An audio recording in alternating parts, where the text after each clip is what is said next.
week it's been? The World Cup's ended. Boy, that was a long month. And I say that as someone who's had to wait for results from clinics, you know what I mean? It's all cleared up now, it's fine. Everyone's been asking why the England team was so bad. I know, because we normally do so well, don't we? What I couldn't understand is why the BBC had to spend all that money sending Lineker and Hansen to South Africa for them to watch the games on a telly in the studio. They could have come down mine for free. I'd even have thrown in some of those Morrison's pies that Hansen likes so much. Smashing value.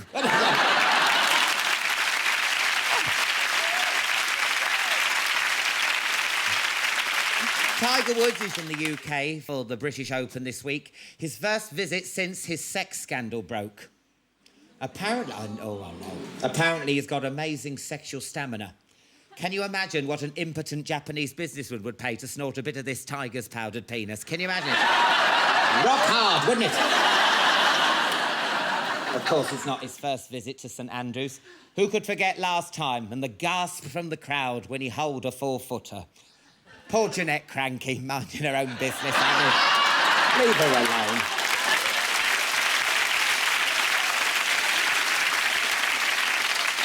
Finally, George Michael's done it again.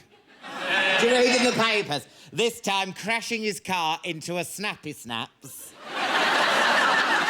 This joke writes itself. Snappy Snaps at 3 in the morning after a gay pride parade. Gay pride? I'm sorry, George, this is becoming gay ever so slightly embarrassing. I'm not being funny, but has anyone checked that George has actually learnt to drive?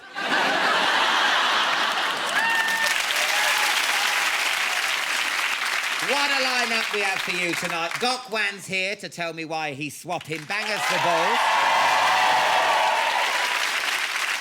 The studio will be alive with the sound of screaming, and that's just me. JLS will be chatting and performing. All right. But first, it's hard keeping up with the Joneses, especially this one. She's the one and only Grace Jones! Mrs. Jones.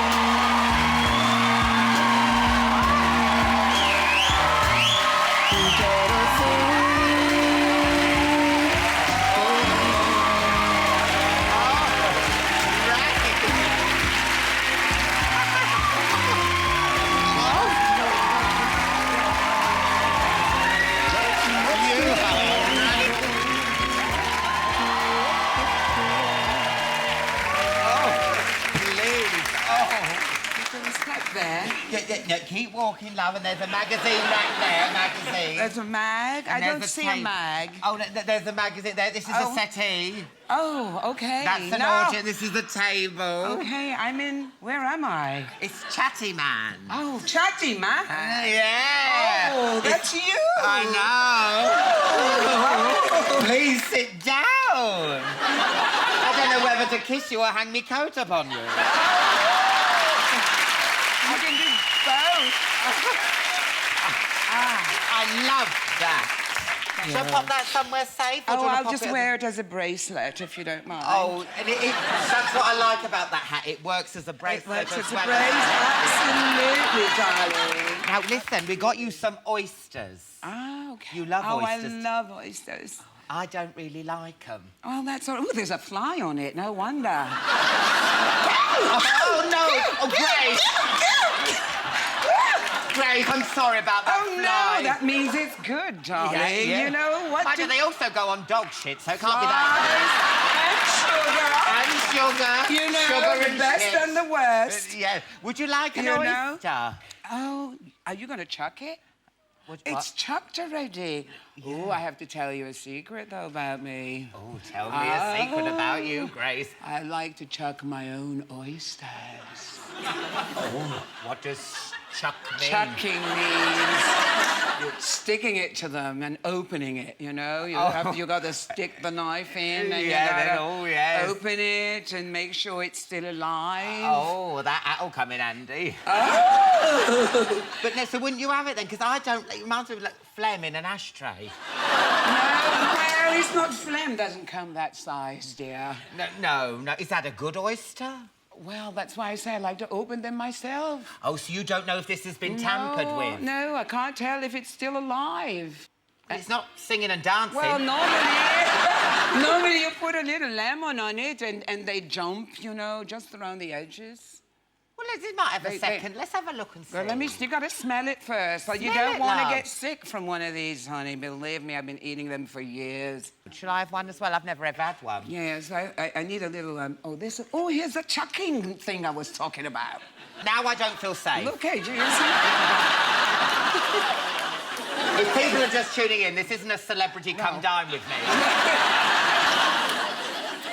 Gotta make sure you drink your juice. I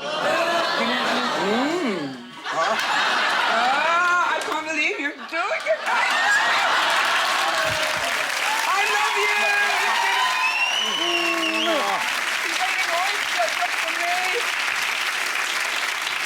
You can spit it out. You can spit it out. No, not in that lovely glove. Darling, you spit it out. I can tell you weren't enjoying it, darling, and don't believe me.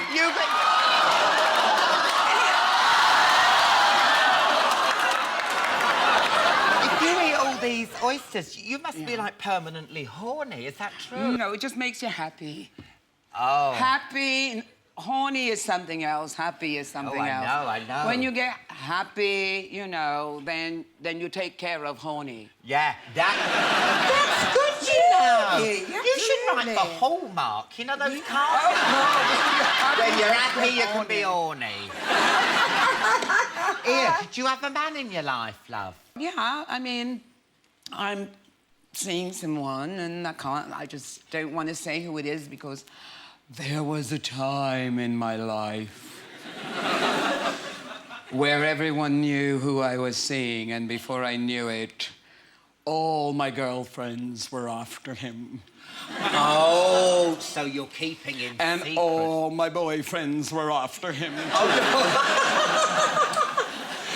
Grace, where is this man hidden?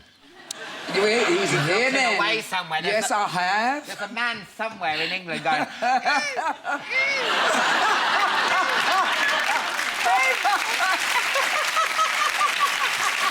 Oh, my God, I love you. Oh, yeah. When anyone asks me, they say, you know, you get asked by journalists, they say, oh, if you could go in a time machine and go back to a time, I would love to have been to Studio 54.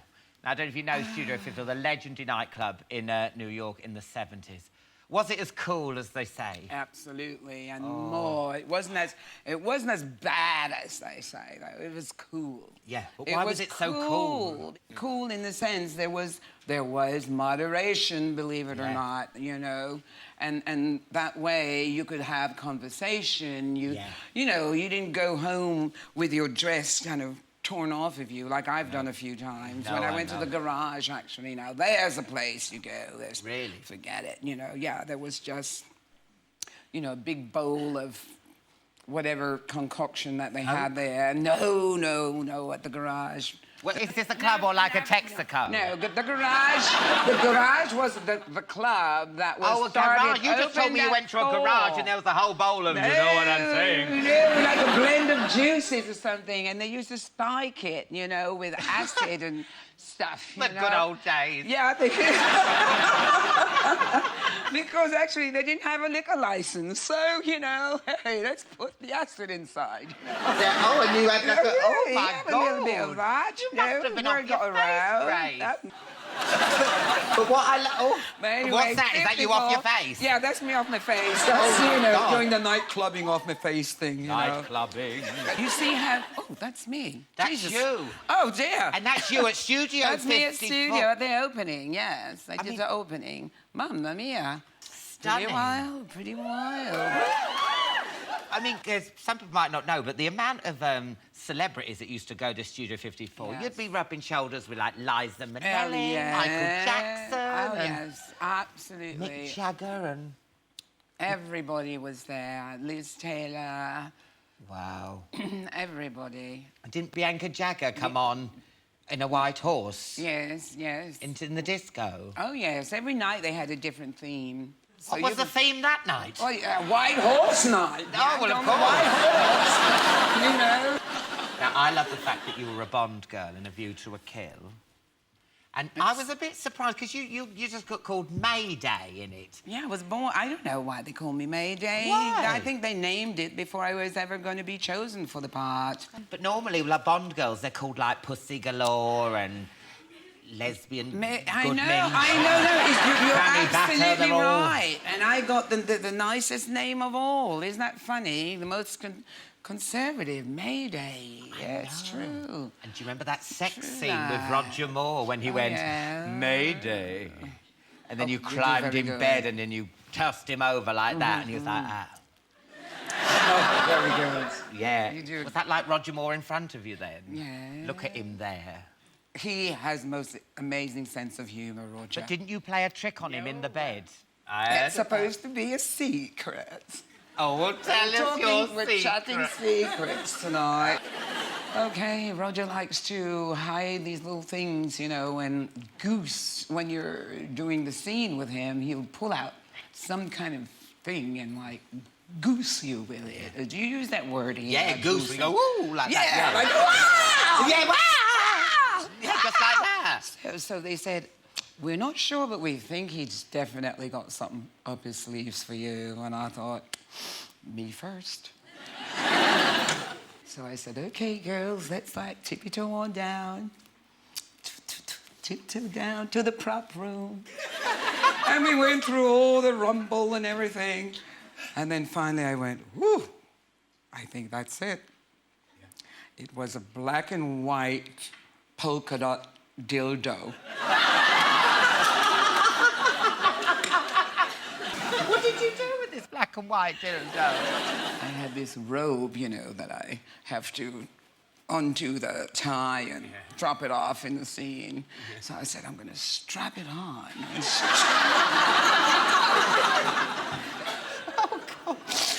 And when I'm supposed to walk in when he goes to Mayday, I see you're here to take care of me personally.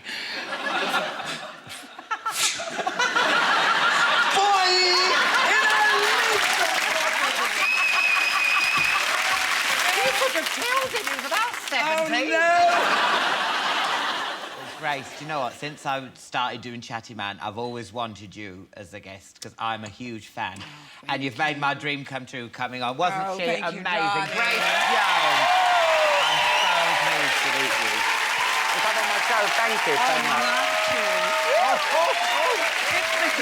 I know it is.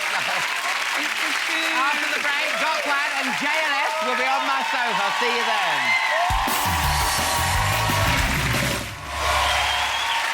Welcome back. JLS will be here soon. First, though, it's Gok Wan, girlfriend.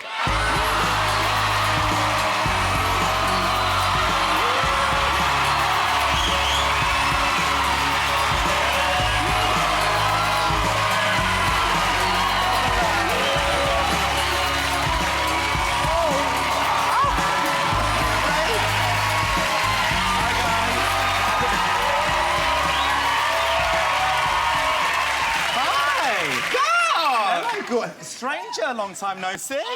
Oh, my God, why have you stolen Jedward's hair? Oi, I have to say, I was just out the back and I walked past the mirror. I was like, oh my God, I'm a 6'1" chinky prince. Look at me. I can't believe, I don't know what I've done. It's one of those days you have those bad days. See, everyone has bad days, and today I have bad hair. What inspired it? I mean, look. I'm clearly nothing at all. There's no inspiration going on. There's no product. There's no... What's keeping that up? Gravity? Well, have you seen something about Mary? Oh, no. You're looking very well, my darling. Oh, thank you. You don't have to say that. I know, I do, contractually. They've asked me to say it. Do you want a drink, bitch? What do you Yes, want? please. You Do you want know, a beer? from our debauched nights out, I only drink beer. Why are you... I know. It's terrible. I am counsel to the core. And I do love my cans of beer. Not even a glass. Don't give me a glass. Really? I need the cat. You need to feel the metal, taste the brew. It's just heaven. And you're even opening it gay. Look at that. The wrong way round. Oh, I don't know. I have pink gin. We know. Now, listen. You've got a new series of how to look good naked. We do, absolutely. Yes, I think it's series 7 now. Wow. And we open up the brand new series with our first ever boy Gokette. I know, a man. I know, can you believe it? We've got our first... I know, and believe me, girlfriend gets naked.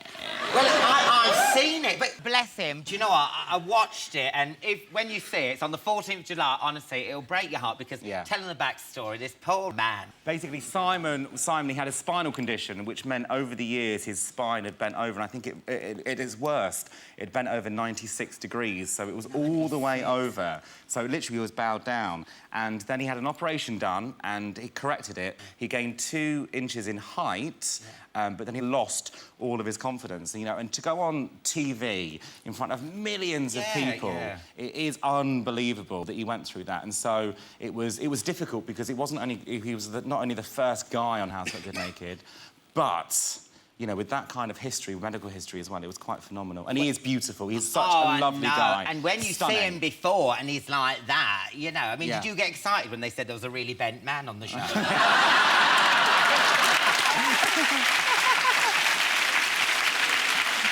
I mean, that's a brave man to walk around in front of you. Oh. Help! No, I'm making light of it. Honestly, it melts your heart when you watch it. But let's have a look. Auntie Gok is always right. And I insist I change your hair as soon as possible because it's the worst haircut I've ever seen in my entire life. Just to let you know that now. And I'm being very serious about that. All right? I'm proud of my hair. You're proud of your hair? Yeah, OK. I love my hair. Obviously, I have got a bigger job on my hands than I ever imagined. OK. All right? OK. OK. And the big question is, Gok, did he look good naked? Yes, he did. How do you get, though, permission, you know, to get a man to, like, wave his, obviously his willy, about in a busy shopping centre? Well... I did it, I got tasered. You know, do you know what the thing is? We had to be very, very careful because, of course, with nudity rules and stuff on television, we've got to be... And also, you're right, in a shopping centre, because we get about 10,000 people turning up to those catwalks, and a lot of them are kids, and so we have to be really, really careful that we're not being too explicit. And so there's lots of tricks that we do, and there's curtains, and there's all that kind of stuff. So he didn't actually get his cock out on telly, I have to say. If breasts are bangers, what do you call downstairs? Heaven. I would like a little piece of your heaven, Alan. Go to hell.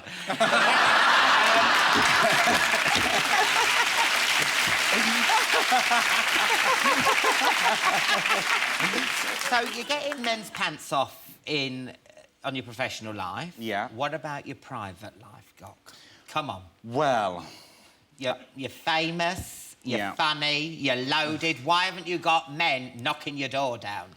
Well, do you know what? It's weird because I actually don't pull. It's not weird because I don't pull. I mean, look at me. But it's Oh, I've never known. Listen, you've got confidence from. Let's take your clothes off and go to Westfield. Come on. We're taking off to Westfield. Do you know what? It's different.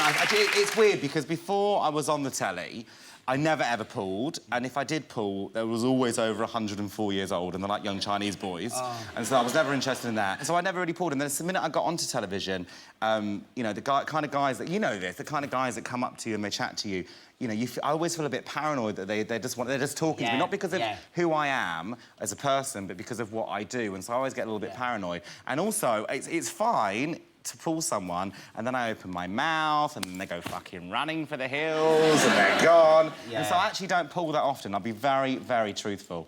Do you reckon it's because you work so bloody hard? Because, you know, as a friend thing, I'm ringing you out, I have to, like, book in, like, oh, what are you doing Monday the 16th of July, 2020? Because you're so busy. It is busy, and I do work. Do you know, I'm a complete workaholic, I have to say. You are. You know, I get a lot of satisfaction out of what I do. And I think you know, the scared fat boy that's still inside me. The thing is when I'm working, I feel needed, and the minute that it slows down, I feel like I've lost everything. And I think it's just that fear. And I live that with every day of my life. And it's hard because to find a partner that can accommodate somebody that works 100 hours a week and is dedicated to the job, it's a tough thing. But, hopefully at some point in my life it will all come together as one unit. Yeah. I'm hoping. 07. He's not interested. He's vomiting in a bag. See, that's what happens.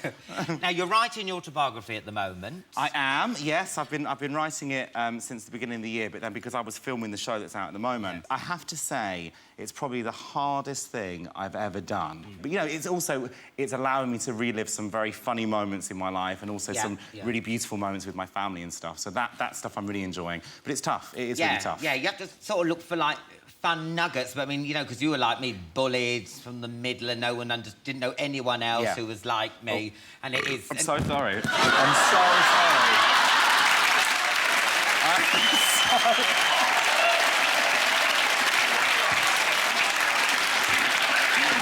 So why are you single again? Why are you? Don't come near me with your celebration.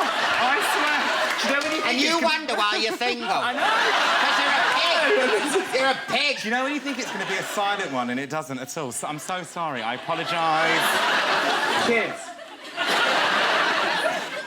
And, oh my God, you've been writing it in the nude as well. I have been writing some of it naked. I have to say, it was so hot last week. It was unbearable. I think we're going to show a picture of me naked then. Can you let me? Here he is. Is that his pen? But yes, I tweeted it stupidly, and then all of a sudden the whole country's like, oh my God, Gok writes his book naked. Naked writing is liberating. I hope my editor doesn't mind Tom at our meeting. Is Tom the name of your penis? Tomorrow. That was abbreviated. I hope I thought Tom was your penis. No. I did. I really did. No, it wasn't. It's got the apostrophe on it, hasn't it? Oh, I get it now. Oh, well, you think you know someone? He never told me his penis was called Tom. Got your book's out late this year? In October, if I finish writing it. Yes. Yeah. October, absolutely. Well, stop touching Tom and get on with it. Gok Wan, everyone! It's fun, I enjoy it.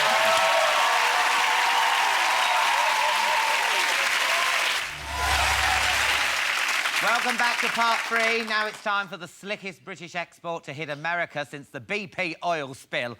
It's JLS!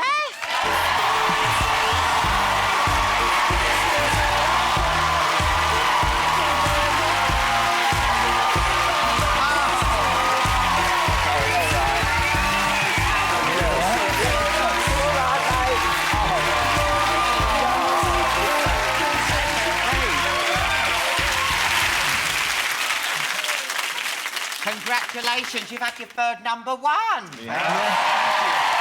We should celebrate.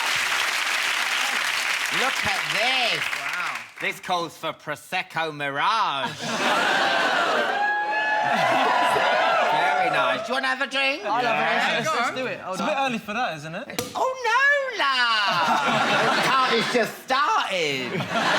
There you go. Pass that along. I'll pass it along. Cheers, Wow. Hey, what about poor old Thanks, Cheryl having malaria? No, Shezza. Yeah. I know. Have you sent her a get well soon card or some Lucasade? No, we should do, actually. We should do. We're going to get round to it, Alan. Oh, I know. It's all going on right. Limp, lifeless. Her hair's doing fine. Thank you, Alan. Where's your one? Where's yours? Oh, You right. have We're one? going to have a celebratory little... Yeah, of course. Have a little toast, Alan. Do you mind? Yeah, look after me,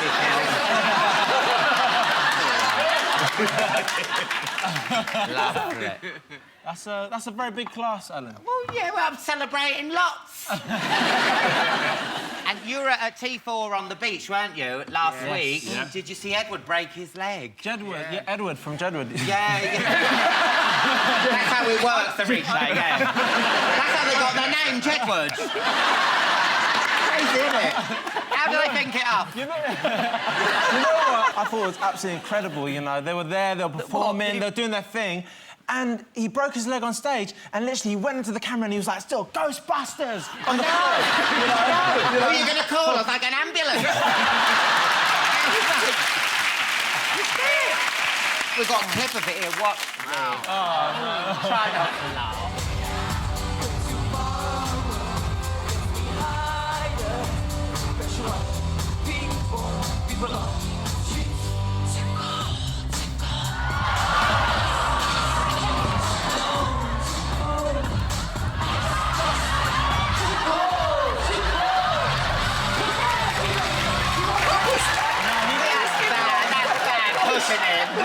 That's not even a joke. The show He's goes actually on. just gone, what are you doing? You're spoiling the performance.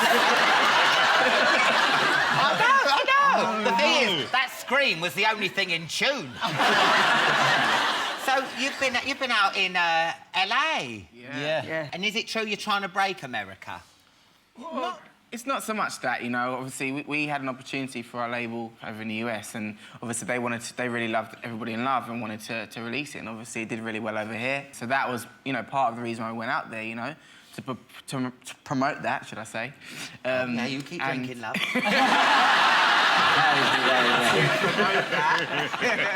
No, but yeah, we were promoting that, and we were writing the second album as well, you know. So we're gonna have, you know, some material to take over there, hopefully in the future. Now, was Simon Cowell helping you? Has he opened any doors for you? Do you mention his name and stuff? Yeah. Oh, he's helped us tremendously. Obviously, he's done interviews for us and promoted us out there amazingly. So he's, you know, he's like a father figure, I suppose. Oh. The great thing he said, actually, when we met up with him, which was a really nice compliment from Simon, was, boys, you've got better.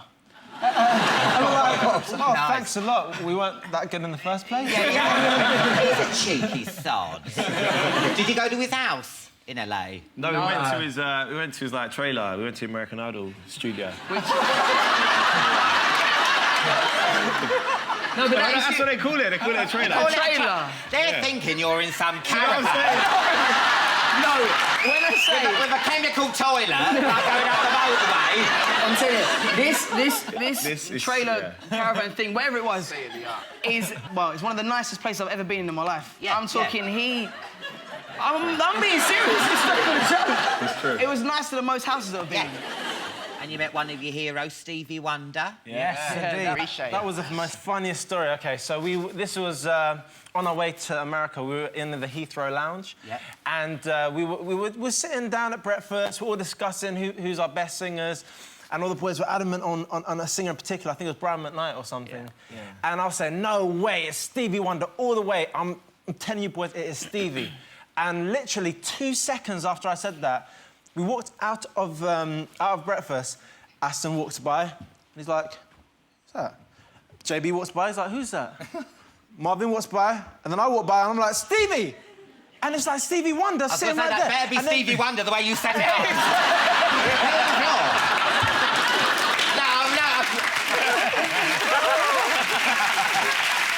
What did he say to you? Did you know you were? Basically, I said, Stevie, you know, maybe we should exchange numbers, you know, we can go to the studio, do some music later.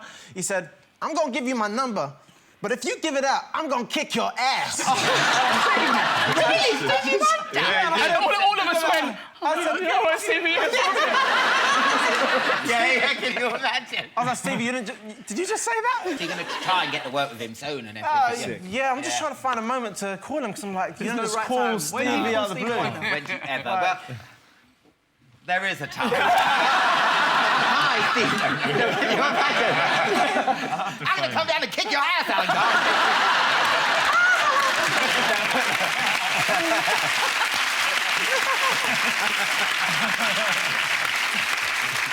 So you're performing your new single, The Club Is Alive, at the end of the show. Yes. Yeah. Now, whose idea was it to sample a show tune? Mine.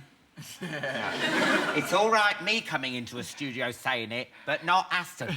Because you know what it is, isn't it? That the hills are alive. That was quite good. I know, I can sing like a woman amazingly. And I'm shit. So if you wanted me to impersonate a woman, my CDs would be flying off the shelf.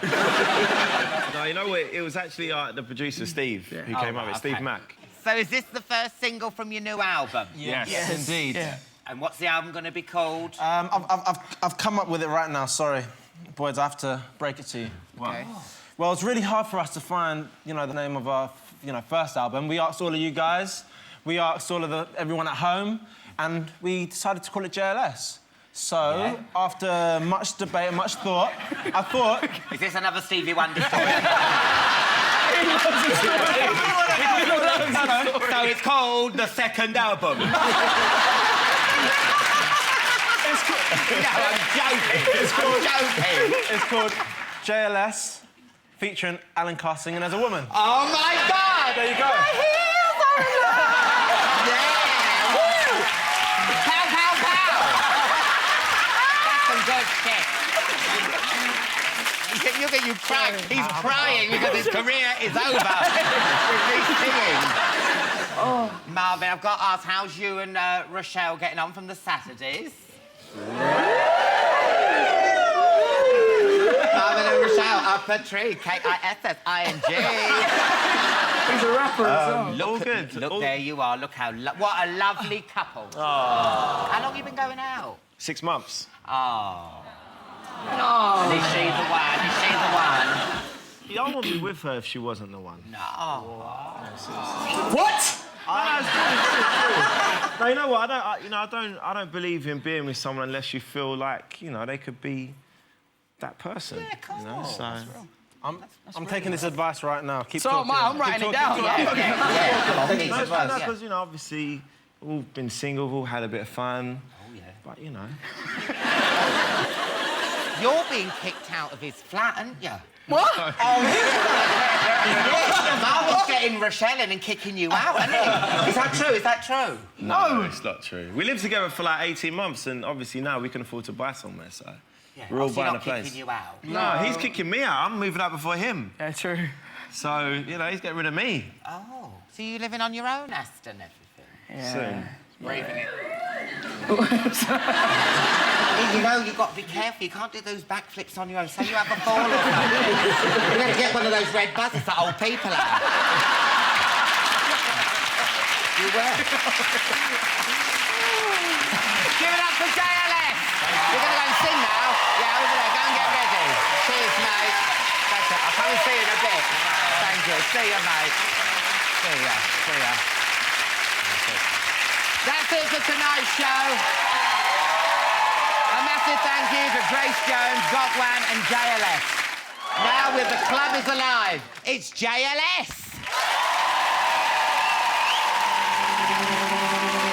The club is alive with the sound of music. There's that girl in the spotlight, oh gosh, she turns me on. To the club, not looking for love. Out with my boys, just having some fun. Baby, then I saw you, all of that disappeared. Standing by the bar, just enjoying the view. Shawty's all around, but I'm focused on you. Body's in the way, but I just wanna make it clear.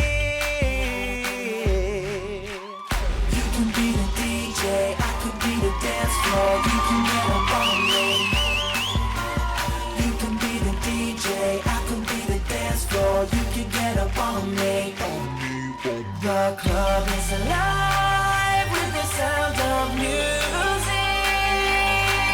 There's that girl in the spotlight, oh gosh, she turns me on. 1, 2, 3, 4. The club is alive with the sound of music. If it's you in the spotlight, oh girl, you turn me on. 1, 2, 3, 4. Bring it back, back, baby, baby, like that. Bring it back, back, baby, baby, like that. Girl, when you move, it's a private show. Ain't wondering how low you can go. Girl, you the fire. Come on,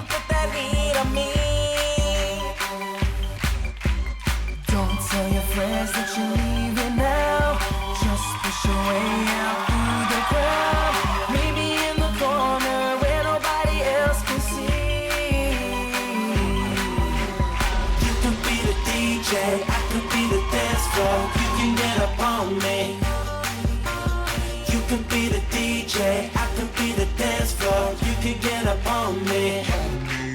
The club is alive with the sound of music. Who's that girl in the spotlight? Oh, 'cause she turns me on. Here we go. 1, 2, 3. The club is alive with the sound of music. If it's you in the spotlight, oh girl, you turn me on. Bring it back, back, baby, baby, like that. Bring it back, back, baby, baby, like that. You can be the DJ, I can be the dance floor. You can get up on me. You can be the DJ, I can be the dance floor. You can get up on me.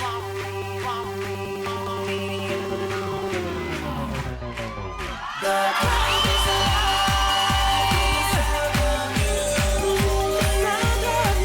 Who's that girl in the spotlight? Oh, 'cause she turns me on. The club is alive with the sound of music. If it's you in the spotlight, oh girl, you turn me on. Turn me on. Bring it back, back, baby, baby, like that. Bring it back, back, baby, baby, like that.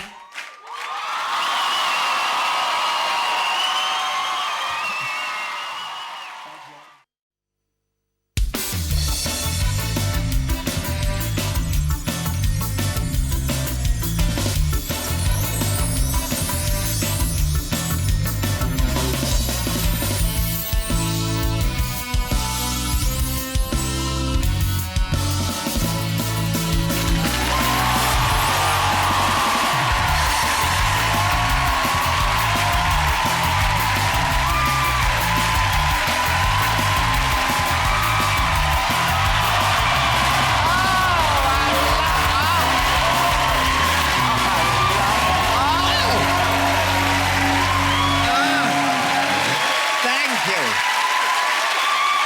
Hello. And welcome to Alan Carr, Chatty Man. Oh, lovely. What a week it's been. Rob is back with Take That. The reunion has been described as the worst kept secret in the history of music. Though I think Macaulay Culkin might choose to dispute that. Insiders say their stage show will be the most spectacular ever and that they'll be back with a bang. Who knows? For Relight My Fire, they might actually douse Lulu with petrol.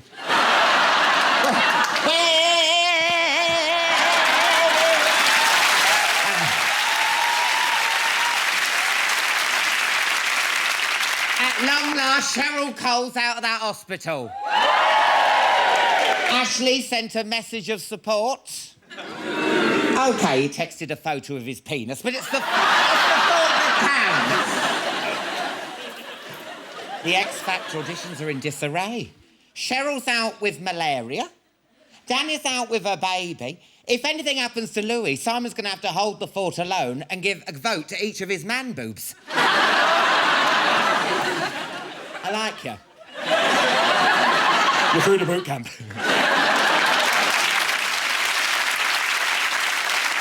And finally, Lindsay Lohan's off to jail on Tuesday. Oh, that's charming. Lindsay's problems all seemed to start when she got involved with that Samantha Ronson. It just goes to show what I've always thought. Minge sends you mental. It does. Steer clear of it. What a lineup we have for you tonight. He's the Scouser who's taken the comedy world by storm. John Bishop is here.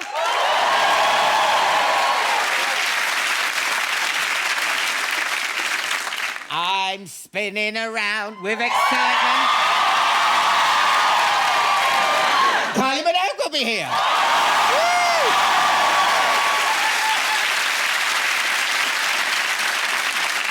But first, he's good-looking, a Hollywood actor and a rock star. Lucky bastard. It's Jared Leto!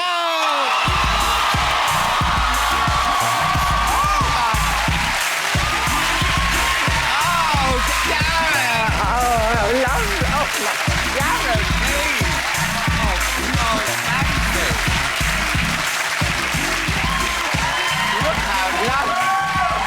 see. Jared, you came down those stairs quick. I did, I'm fast. You're fast. I'm quick on my feet, yeah. And smooth. Oh, thank you very much. I love your hair. Thank you. I got you a little present, actually. Where is it? Oh. Jared, you're scaring me. What are you talking about? Hold on, where the hell did it go? What are you doing? Oh, wait a second. Here. Security. Yes. I got you a present. Really? Yes. You shouldn't have. You guys are so sweet, too, here. Look, it's a mohawk. Oh, my God, like you... Oh, my God. That's... Oh, my God, Jared, I look like you. I'm sorry about Uncanny, that. Look at that. Yeah, we need to sit together for a second. Look. Oh, you look at this. How come you look really cool and yet I just look like a chicken? Because we're missing one thing. Oh, Here. my God. Yes. Look at that. This is lovely. Thank you so much. Oh, that's really thoughtful.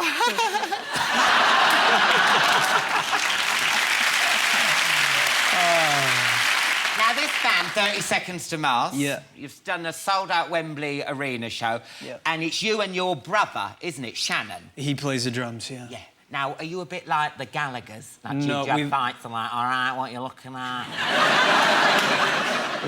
No, we had therapy, so we're good now. All right. Do you never argue with Shannon? No, we get into it sometimes, but we are so... I think we just understand each other really well, and we have a great relationship, so... So easily pleased. Why do you think so many actors are frustrated rock stars? I don't know, but I've always been a really creative person. Yeah. When I was a kid, I wanted to be one of two things, either a painter or a drug dealer, but we Yeah. can talk about that. Yeah, yes. Yeah. But I was raised in kind of a hippie community. I lived in a commune for a while, lived in all kinds of places, and I had a really creative mom. Yeah. But music was always just around, and it's something that I've always loved. So, you know, it's been a blessing that we've had this kind of success. Really grateful. What's this commune like? I didn't know you lived on a commune. Well, we don't talk about it very much. It was a little strange, but if you don't mind being naked, covered in mud, and you're fine. Well, I don't, actually, I don't. Can you give me directions to this commune? Let's take a look at your latest video, Closer to the Edge.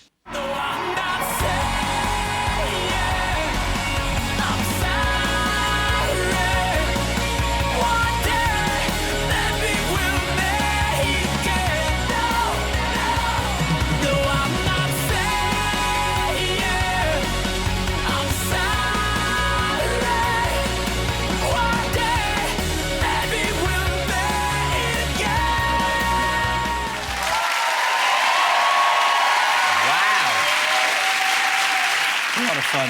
Wow, they're amazing, your fans. Yeah, they're great. You like to get a bit interactive, I see, with all the stage stars. I do. I don't like a show that... They're only eyes. I've got them too.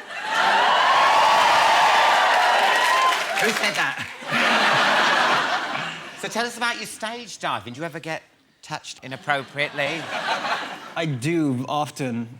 Yeah, and I did wear a kilt recently in Scotland. No. Yes, You stage dived in a kilt? I did. Basically, you're rubbing it in their faces. Well, I do have to say that I didn't want to put somebody's eye out, so I put some pants on. Oh, that's... Oh, what a gent. Can you imagine? I'd love to see that claim in court. I was poked in the eye by Jared Leto's penis. I won £10,000 at the... Oh, God. Well, that's nice that you wore pants, because no one wants that. No offence, you're a good-looking guy, but you know what I mean? You want to see the music, you want to have a dance, you don't want, like, testicles and... Do you know what? You don't, do you? Look at this crowd, yeah. Dirty bastards.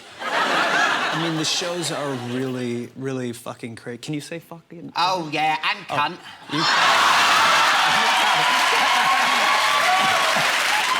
I have to say, I know it's really offensive, but... You can't say that, Joan. This is live. But the thing is the English have the best swear word in the world. Oh, I know. Cunt. You seem to do less acting now. Yeah. Is that because you're concentrating on your music and that sort of pays your bills? I never made a lot of films anyway. I was pretty picky about the films that I did make. And, you know, I tended to make art movies that very few people probably even ever saw.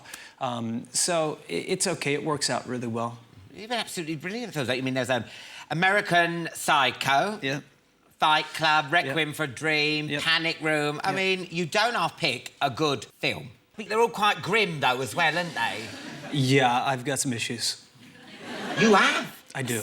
Something really grim happens to you in every film you're in. Yeah, I think I die or get injured in every film. Because you were beaten to a pulp in Fight Club, and also you had your arm amputated in Requiem for a Dream, which is personally one of my favourite films. Yeah. And we've got a clip of you in American Psycho, which is absolutely brilliant. You again meeting a horrible end. Let's have a look. Why are there copies of the style section all over the place? You have a dog?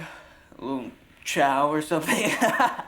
No, Helen. Is that a raincoat? Yes, it is. In '87, Huey released this, 4, their most accomplished album. I think their undisputed masterpiece is Hip to Be Square. A song so catchy, most people probably don't listen to the lyrics, but they should, because it's not just about the pleasures of conformity and the importance of trends, it's also a personal statement about the band itself. Hey, Paul! Ah!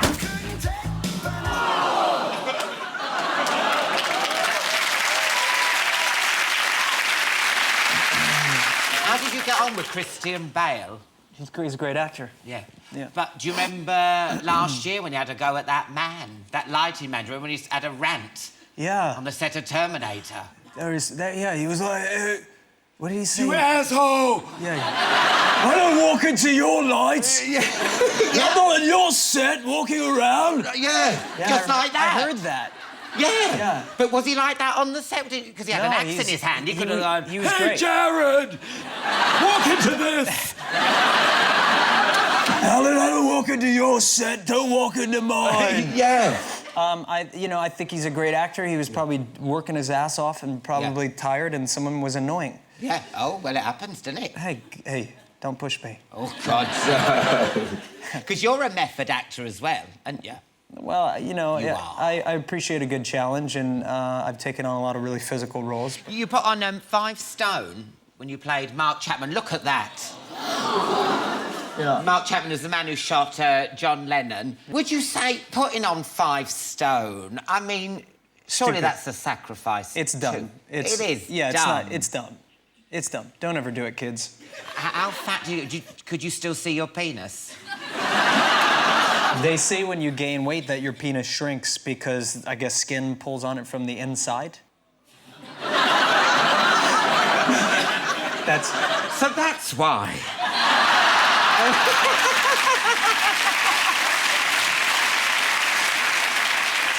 I have to say, I just looked at your penis. Well, enjoy the ride. Yeah. How did you get to that, though? The big trick for me was every night before I went to bed, I used to like ice cream, hence to say I don't like it anymore, but I used to take a pint or 2 of chocolate Haagen-Dazs and melt it in microwave, and then I would pour in some olive oil and then get soy sauce from... Am I the only one getting hungry? Everyone's going, ugh, I'm going, But did you find out, surely there must have been some plus signs about getting really fat? There actually was, what's interesting is it was totally miserable. I finally felt my thighs rub together, which was a unique feeling. But I got gout in my feet. It was really painful. And my cholesterol went up really high because I gained it really quickly. Yeah. But one thing I did notice is that I giggled a lot. You got a bubbly personality. I did. By being fat. Yes. It's true. Yes. But you know what, Jared? It's been absolutely lovely talking to you. Good luck with 30 Seconds to Mars. Thank Sounds you. like it's going great anyway. I think you're so funny and so sweet, and they sent me your clips to watch, and then I couldn't stop watching, and I was looking on YouTube, and they were so great. I love the one you did with Mickey Rourke. I thought that was so funny. Mickey Rourke was so great. He went at the end, "Hey, you're a funny cunt." That's what he said. Well,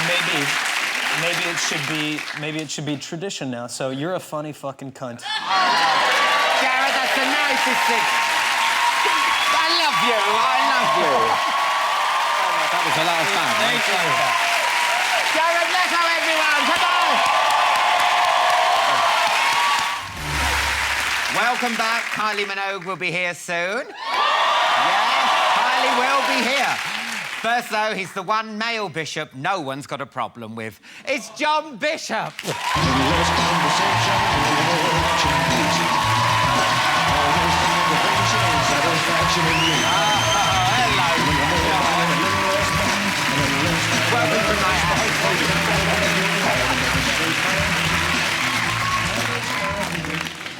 Oh, take a seat. Thank you. Would you like a drink, love? I would. What have you got? Do you like wine? Do you like a nice white wine? We've got Lamborghini. Let's go mad. Yeah, sod it. Let's have a girls' night in. Yeah. Let's put toe separators in and talk about boys. There you go. I don't even know what a toe separator is. No. Well, just look at my teeth and imagine it the other way up. There you go. Look at that. Look at all the bubbles. Look at the bubbles in that. Look at it.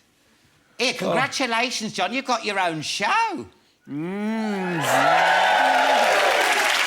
didn't mean to sound so surprised. I am pleased for you. John Bishop's Britain, isn't it? Yeah, John Bishop's Britain. It's going to be on BBC One on a Saturday. Oh, wow. And what's it about? Oh, God, that took me back to my youth, that. Sitting in a park. Oh, no, I feel like I need to give someone a love bite.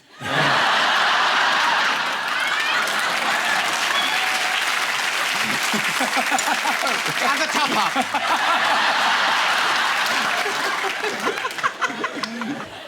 Anyway, no. So tell us what about... Because it's about Britain, isn't it? Yeah, basically, it's come around that quick. The BBC just phoned up and said we've got a slot of 6-week shows on BBC One on a Saturday night. They were going to do Fabio Capello's World Cup Diaries, but thought that's not going to run well.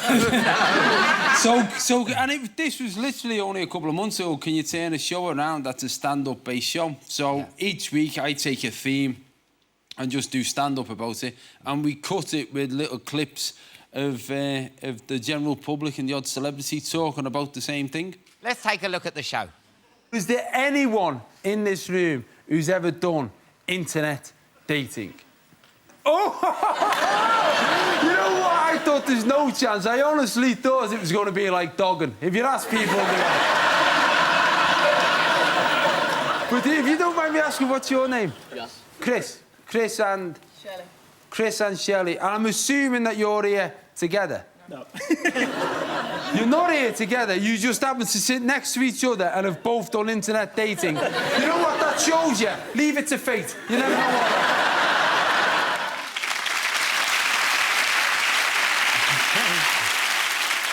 Have you ever done internet dating? The internet wasn't invented when I got married. That's how long I've been married. No. I've been married now 17 years on and off. And the internet... Come on, It wasn't there. It wasn't there. I was reading in the papers, they're saying you're the new Jonathan Ross. I mean, how does that make... Well, that's what they had in the paper. I didn't... No, I mean... It's a compliment, isn't it? It is. It's a massive compliment. But also, I mean... You can't compare, can you? Because Jonathan Ross, I think, is a brilliant, brilliant broadcaster, and it's great to even be mentioned in the same sentence as him. But, you know, I did the Jonathan Ross warm-up. You did the Jonathan Ross warm-up. You don't ever think you're ever going to be in the position to be doing his job. So no, it's nice to be compared with it, but I'll just, you know, I'll keep on with the stand-up and see what happens. Now, you're up in Edinburgh next month. Yeah. I'm doing the Edinburgh Festival before It's a going long out on old tour. slog, though, isn't it? And the venues are crap. They always stick you in, like, some Portaloo next to a bottle bank. I know. You're telling a joke and someone's, like, putting a Lambrini bottle through. You're like, well, I'll tell you that again. They think you're joking. I actually did. It was the second time I went up to Edinburgh. My agent said, I've got you a great venue. It's called The Hut. And I thought, oh, that's trendy. It's called The Hut. And I turned around the corner, and it was a hut. It was a hut, a garden shed. And they put 35 seats in it. And I did a gig one night. And I turned up and I said to the promoter, I said, how many's in? She said, 5. I said, I can't do an hour to 5 people. I said, can't you just give them the money back? She said, no, because only 2 have paid.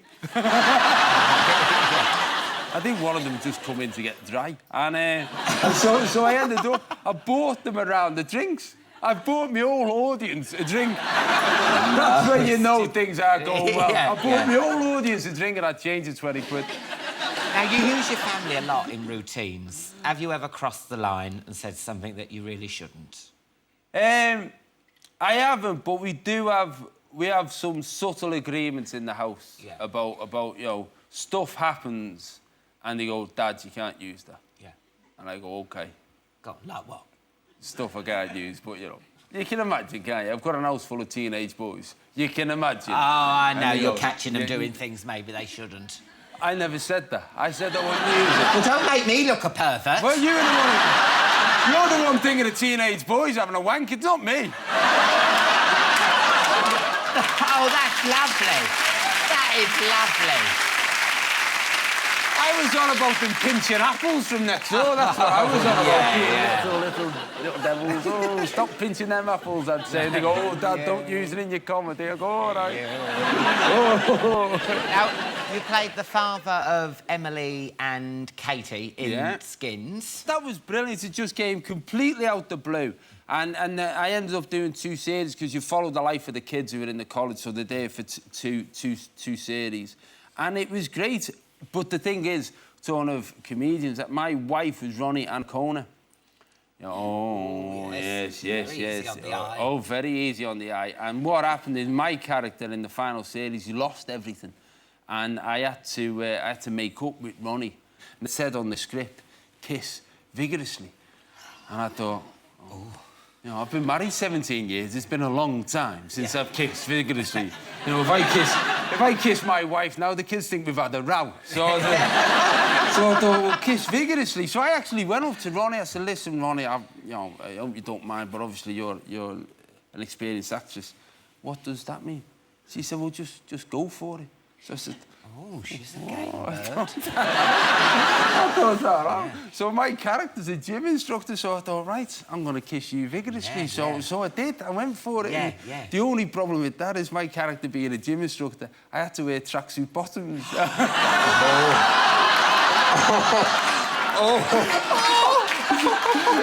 There's nothing more. Oh, no.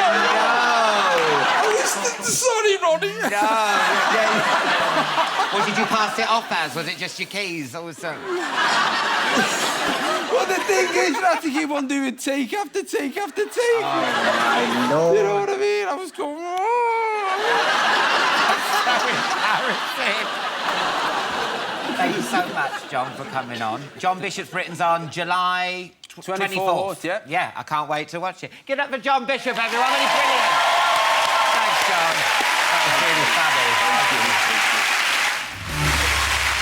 Welcome back. She'll be chatting very shortly, but before that, I've got a special treat for you. Performing All the Lovers, it's Kylie Minogue!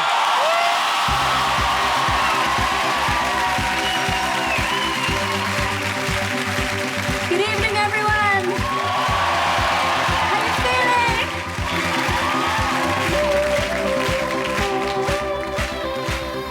Dance. It's all I wanna do, so won't you dance? I'm standing here with you, why won't you move? I'll get inside your groove, 'cause I'm a fire, fire, fire. It hurts when you get too close, but baby, it hurts. If love is really good, you just want more. even if it throws you to the fire, fire, fire. All the lovers that have gone before, they don't compare to you. Don't be frightened, just give me a little bit more. They don't compare. All the lovers feel. Can't you see there's so much here to feel? Deep inside your heart, you know I'm real. Can't you see that this is going higher, higher, higher, higher? Breathe. I know you find it hard, but baby, breathe. You be next to me, it's all you need.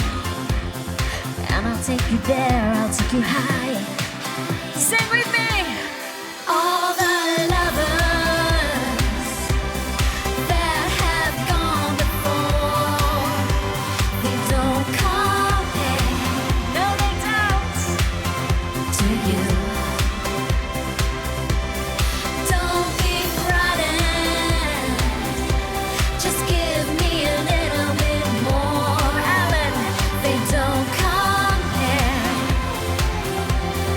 All the lovers dance. It's all I wanna do, so won't you dance? I'm standing here with you, why won't you move? Even if it throws you to the fire, fire, fire, fire. Everybody, get your hands up!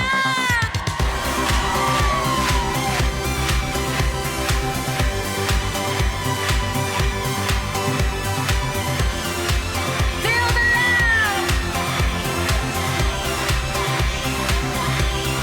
All the lovers that have gone before, they don't compare to you. Don't be frightened, just give me a little bit more. They don't compare. All the lovers.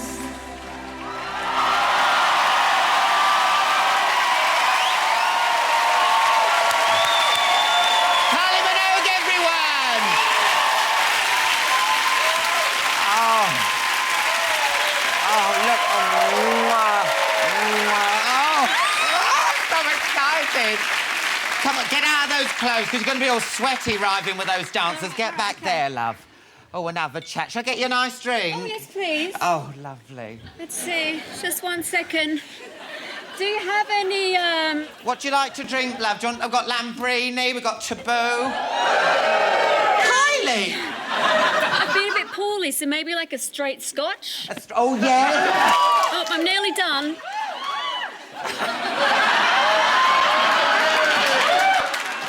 Oh, well, I've got you your scotch here, Kylie. Come on out. Oh, okay, thank you. Look at this.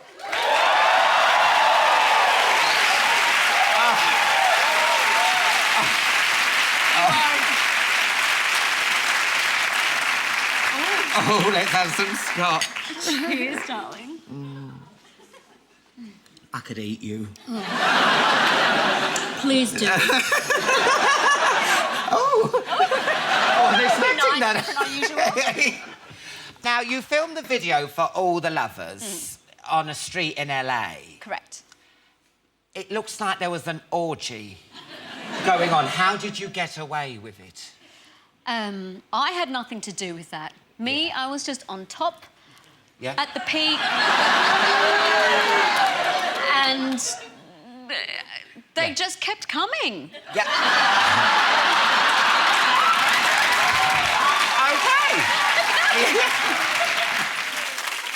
Did any of the dancers' hands go a bit wandering, you know? There's a point in the video where I kind of go inside the mountain. Yeah. And yeah, there was a couple of moments. I don't know whose hands were where. It was delightful. Did you have like pepper spray down your knickers? Back off!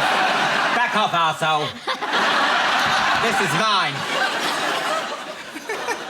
Congratulations on Aphrodite, number Thank one you. album. You're the only person to have a number one album in the last 4 decades. In this country, yeah, first female to do it. Now, what's this about you dressing up as Dolly Parton to sing the songs? There was a bit of Dolly. Oh. There was a bit, and that can never be a bad thing. I was with my producer, Stuart Price, and I just invented the Dolly Parton litmus test, which means he would get on the acoustic guitar and we would sing the song through, which we did with All the Lovers, without any production, anything, just to see how it worked as a song. And the last day I was in the studio with him, I organised some really, really nasty, like, there's not a natural fibre in any of these, little cowboy and cowgirl outfits. Yeah, yeah. And we did the litmus test, and it worked. It worked? I'm telling you, it was a good thing. Did you sing a song? All the lovers that had gone before. Wow. I'm telling you, I should trademark it. Now, listen, I love the album, but I've got one complaint. Oh, no. I know. It's a bit late now. Oh, sorry, but it's called Aphrodite. So I had me stuffed vine leaves out, I had me feta. I popped it in, and I was expecting more of a Greek sound. Oh. It was a bit like this.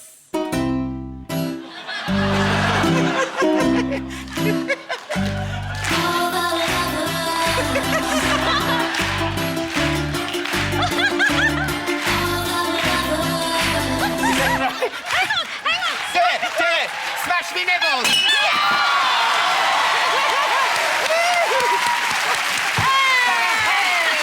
Oh my God!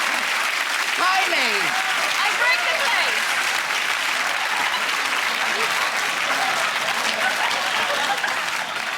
You've smashed my nibbles! Was that Greek enough? That was a bit too Greek. But yes. I need another drink. I always hated those nibbles. Now, you've sung All the Lovers. Aphrodite is the goddess of love. Yes. I'm thinking someone's in the mood for love. Is it this man you're seeing? This horny-looking Spaniard? Called Andres? Well, yes. Really? Yes.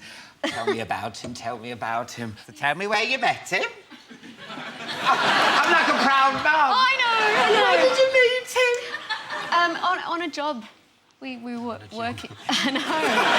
On a job? Since basically all I do is work, that's the place I would meet my boyfriend, yeah. And of course I thought, he's dashing. Yeah. I think we've got a picture of him here.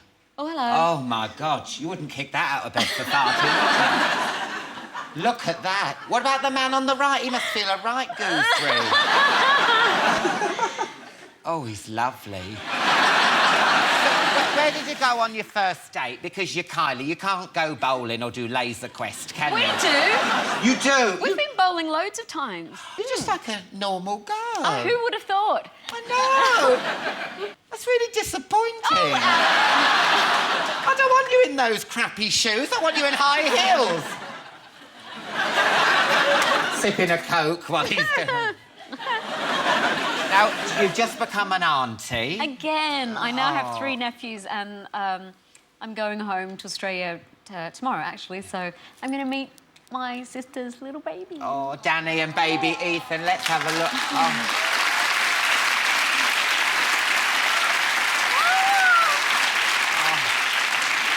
But she looks about 12 there. How'd she do that straight after birth? Yeah. Incredible. What a cutie. Yeah. Now, I heard that you bought a lovely present for the baby, a second-hand blanket. It's true. Oh, no, that is so tight. A second-hand blanket. Look, they're going to have everything. Yeah. So, I found this beautiful, hand-embroidered, 1940s, whatever, Beatrix Potter kind of throw. Oh, I It's see. beautiful. I was expecting one with, like, baby stick and rusks. I'm sure she's going to have plenty of those. Yeah. Are you going to stand in for her on X Factor while she's on maternity leave? No, I'm not. But I am hoping that we can arrange it so I can do Judge's Home with her, like we did last year. That's good. Yeah. Because you know what I love? I love the finalist reaction, you know, when you come through that door in Dubai last year. Yeah, that long walk. Yeah. Yeah, and they were, like, so happy. And then when you compare it to Sunita coming through those patio doors with that yucca plant attached to her. It was like a real, like, two ends of the spectrum, wasn't it? Because I think you're too nice to be a judge. No, I think you are. I can't see you saying, you're shit. No, I wouldn't say that. You're right. No, wouldn't you? What would Not you to say? their face. I do reach tipping point, and you know, friends kind of. If it happens, suddenly I'm like 6 feet tall and really scary. Yeah. It can happen. And prior to that, it's the look. And on my team, they're like, oh God, you don't want to get the look. Oh, they know that she's She's not fierce. pleasant. Yeah, but not in a nice way. She's fierce. As in like a tiger. We'll take a break now and try not to smash anything else in the room. I'll be very okay? gentle, I promise. Yes. I'll be chatting some more with Kylie and she'll be performing an exclusive track from a new album. I'll see you in part 4.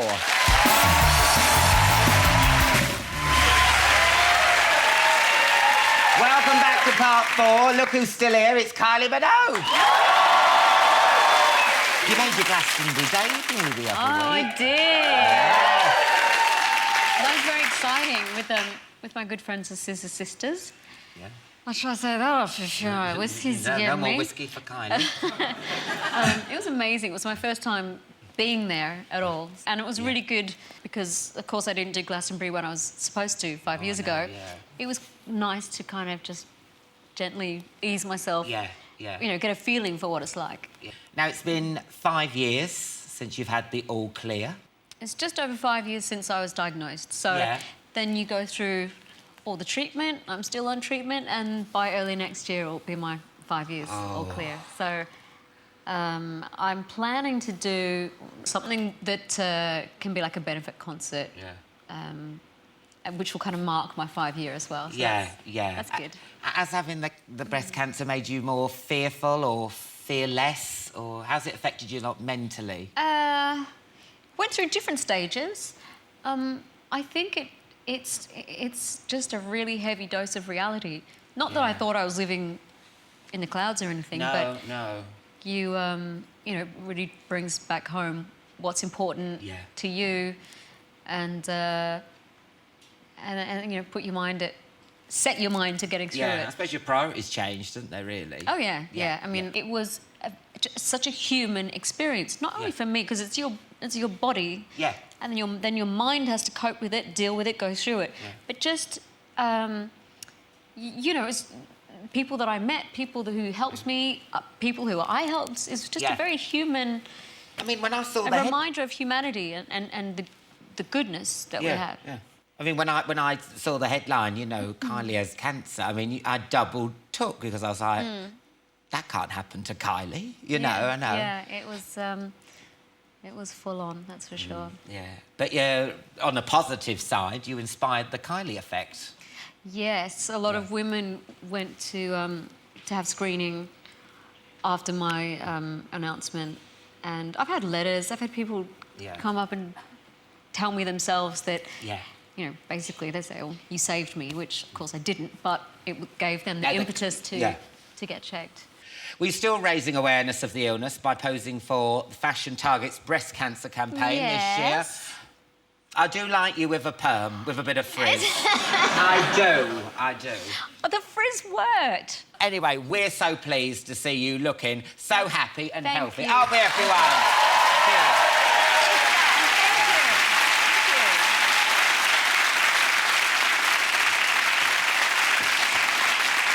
Now, you're turning your songs into a Mamma Mia-style musical. Slowly but surely. Yeah. Slowly. I don't think you should have any more. Because you're singing another song, you're going to be like Amy Winehouse. That's why I'm drinking that, because my throat. Really? That's what she says. Yes, we are, like, my creative team and I, we're going to make a musical. It just kind of makes sense. Yeah. So we've got all the songs. There's plenty to choose from. Oh, my God, yeah. Oh. There's loads. Loads, stacks. Yeah. And we are just working on story, basically. But I think it's going to be great. I hope. Well, listen, it's the first time we've done anything like this, so. But as long as you don't go down the route of, like, you know, We Will Rock You and stuff, you know, where they shoehorn the songs in. Well, that's the thing. It'd be. We could have had it done by now if we just said blah blah blah that. Yeah. But I'd like to do justice to, you know, my career and the songs. Yeah, you know, they go, oh, I'm going to catch a train. Toot, toot, the locomotion, come on. Yeah, that's a good one. This revolving door's a bit... I'm spinning around. Write that one down. Yeah, got it. I want to see a bloody credit. You've got an incredible back catalogue. Let's take a look at some of my favourites. All right. It's a crazy situation. You always keep me waiting because it's only make-believe. I've got to be certain. I've got to be so sure. I'll forgive and forget if you say you'll never go. 'Cause it's true what they say. It's better than devil, you know. I'm spinning around, move out of my way. I know you're feeling me 'cause you like it like this. I just can't get you out of my head. Boy, it's more than I dare to think about.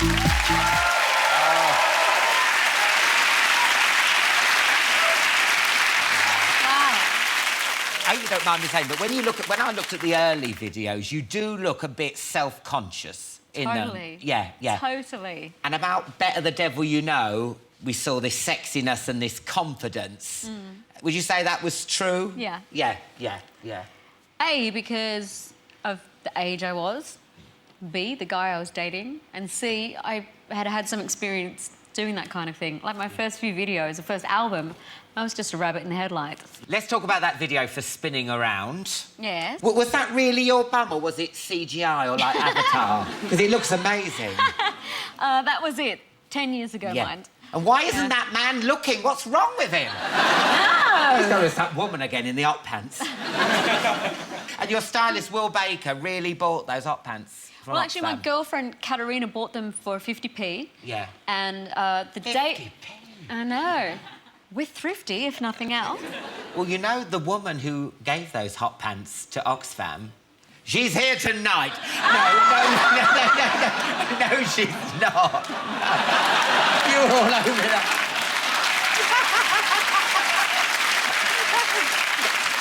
No. She could be here tonight. She could. No, she's not. I would never do that to you. But they traced her down and she ran an escort agency. So I'm just saying, I hope you Febreze the crutch before... No, look, there she is. Look, that's the woman. Have you ever seen this woman? No. Look, here's a picture of her actually wearing the hot pants that you... Look. Whoa. Do you remember, you know, in Quality Street when you get a toffee penny? I would have liked the top as well. It would have set me back another 50p, but Oh, it's a quite pound. nice. I know. Well, it's been a pleasure speaking to you. I love you, along with everyone else. Thank you so much. That was a lot of fun. Did you enjoy that? You did. Oh, good, good. No, I'm not going. You've got to go. You've got to go. No, you've got to go. I'm staying. You're going to perform Get Out of My Way. I'm going to go do it now. Thank you so much. Oh, come you, back everyone. again, come back again. Go and get ready, Okay. love. Oh, Kylie Minogue. I love you. That's it for tonight's show. A massive thank you to Jared Leto, John Bishop, and of course, Kylie Minogue. Now, with Get Out of My Way, it's Kylie Minogue. Thank you, Alan. I love you. It's true. All right, let's see some hands in the air. Oh,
got a taste. I wanna explore, ain't going to waste no money anymore. You're going hard now, doing my heart back too many times now. You've been calling it short, don't worry, 'cause tonight I got you. You can take a seat, do what you normally do. I'm about to let you see. This is what'll happen if you ain't giving your girl what she needs. You move on to a perfect stranger. You talk, I walk, wanna feel the danger. Even with him and it's turning you on. It's got me saying, get me back. Are you ready? Get out of my way. Got no more to say. It's taking your place. Get out of my way. Way out of my way. Got no more to say. It's taking your place. Get out of my way. Chatty Man. No, I ain't going home 'cause I wanna stay, but I won't be long. I'll have my way. Now I showed you what I made of. This is what'll happen if you ain't giving your girl what she needs. You move on to a perfect stranger. You talk, I walk, wanna feel the danger. See me with him and it's turning you on. Getting me back at the end of the song. Get out of my way. Got no more to say. It's taking your place. Get out of my way. Way out of my way. Got no more to say. It's taking your place. Get out of my way. No, I ain't going home, but I won't be long. Now I showed you what I'm made of. Now I showed you what I'm made of.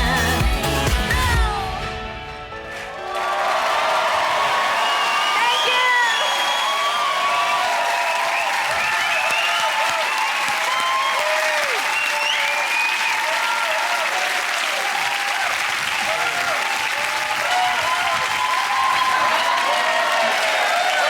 Come on, Alan.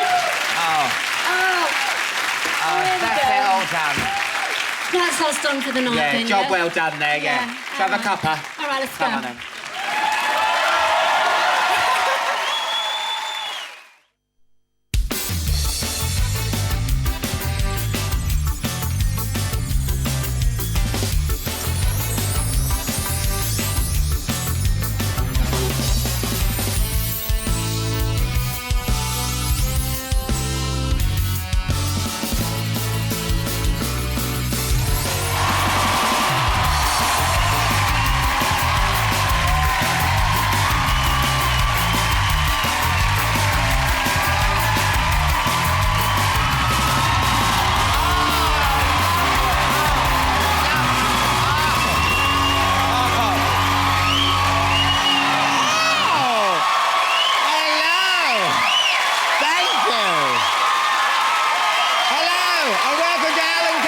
Chatty Man! Thank you. What a week it's been. David Cameron flew to America to meet Barack Obama. Did you see the gifts he gave? A piece of graffiti, Wellington boots and a scented candle. What does that say about Britain? We're vandals, we got shitty weather, our houses stink. Sort it out. Do you know what I mean? Might as well give them a rape alarm and a happy slapping annual. We're better than that, David, aren't we? I mean, a scented candle. They're boring, aren't they? If you're going to go for smellies, at least make it a bath bomb. Then, innit? The smell of the roses, that tingle around your genitals. Oh, I love it. It's like swimming with dolphins. And Michelle Obama's big, strong arms, they'll come in handy when she's getting the petals out the plug hole, won't she?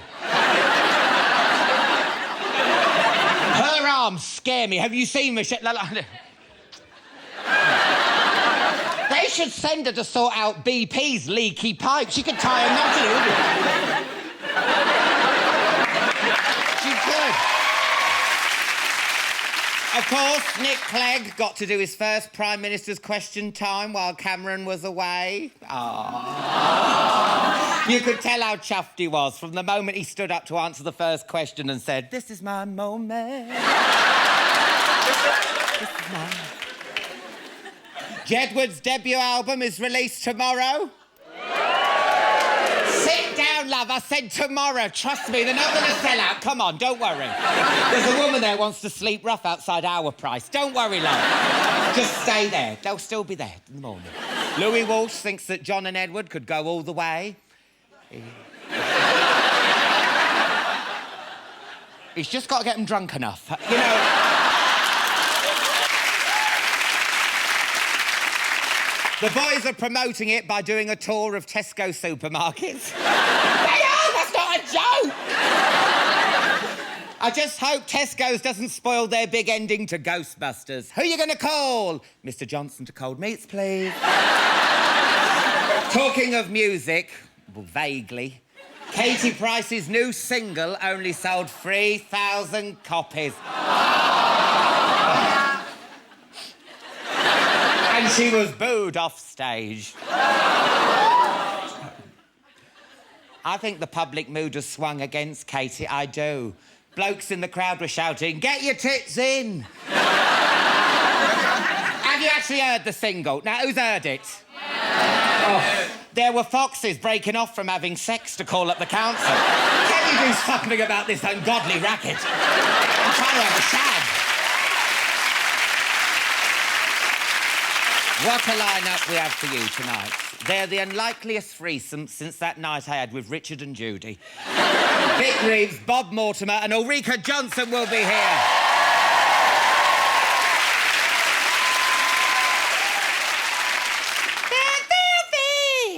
And they're gorgeous. The Scissor Sisters will be performing and chatting to me later. But first, she's the sexiest thing to come out of Wales since the M4. It's the gorgeous Joanna Page.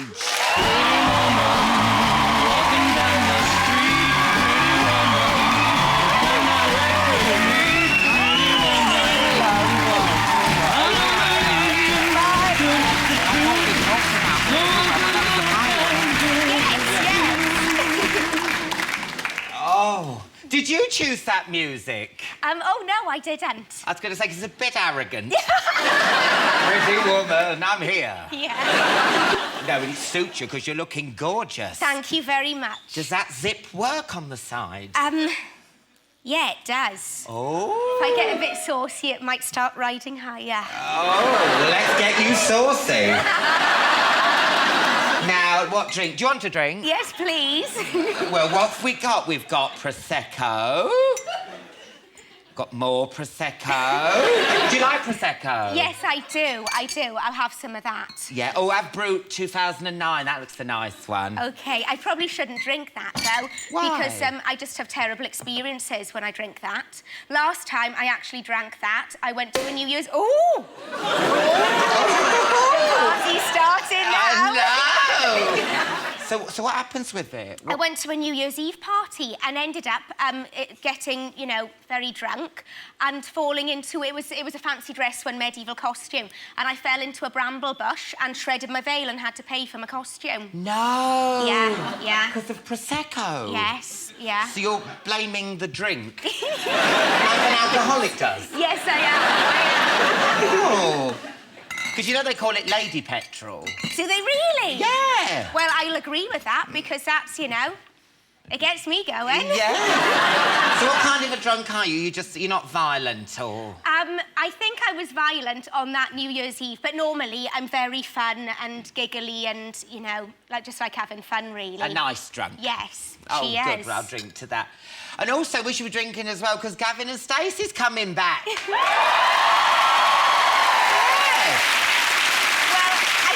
If it is, actually. You don't know if it is? No, that's just another route. No, you drink that. Well, you don't think it's... I thought it was coming Well, I back. don't know. I actually should have phoned Ruth, but I couldn't be bothered to. So I don't know. It's just another rumour to me. I haven't heard if it is or not, so I'd quite like to do a special because it would be fun, you know, meeting up with everybody again and filming, but I don't know 100% if it's true or not. Now, you are actually Stacey. You're both married, you've both only children, and you both love Wales. Yes. And you actually live in Mumbles. Yes, I do. Down the Mumbles. Because isn't there Bonnie Tyler? Yes, she lives down the road, yeah. Really? Yeah. And Ian Hislop. Oh, yes, yeah. And Catherine Zeta-Jones. Catherine Zeta-Jones lives in Mumbles. Yes, yeah. Well, I think her parents live in the house that, you know, is hers. I've got to ask you this. Didn't your dad go out with Bonnie Tyler? Oh, my God. He is so going to hate me for saying this. I love Bonnie Tyler. Not because of anything about Bonnie Tyler, because I think she's amazing. Oh, yeah. Total eclipse of the art and all that lot. Yeah. Bring it on. Yeah, but he will get teased. I'm really sorry, Dad. He will get teased in the garage. But, you know, but when he was younger, they went on a few dates together. Look, there she is. That could be your new mummy. You know Catherine Zeta-Jones, what's her house like? Oh, I think it's quite big, and I've heard that it's got bulletproof glass. Is there a lot of gun crime in Mumbles? I think, well, in the area, I think, where she lives, where, you know, her house is, apparently. I think we've got a picture of it here. This is... Oh, right. Oh, look, you can see the ramp and the railings where Michael goes in. Oh, bless. Now, you're currently hosting My Pet Shame on Sky One, which I love. Oh, cool. It is brilliant. I mean, it's a weird move for you to be this actress, then to do a show about animals with embarrassing ailments. What was the pull for you? What was the when I've got to do this? Just because I adore animals. I absolutely love them. I get asked to present lots of different things, but this, you know, they asked me to do this, and I just thought I'd love to. I've just been surrounded by parrots and pigs and dogs and cats, and to me, I've just loved it. Absolutely loved it. I've wanted to kidnap most of the animals. But they've all got something wrong with them. Some of them got, like, really bad wind. Yeah, but... And that dog that eats its own poo. Why would you kidnap that? Well, that was difficult because JD, the dog who eats poo, he came in, and God love him, I felt so sorry for him, and I just wanted to make him better. And I was smoothing him and stuff, but trying to stay away from his mouth. Yes. Yeah. We've actually got a little clip of JD. Right, yes. And it's one of my favourite stories on the show. Have a look. As many times as Echo will go to the toilet in a J, JD will eat the poo.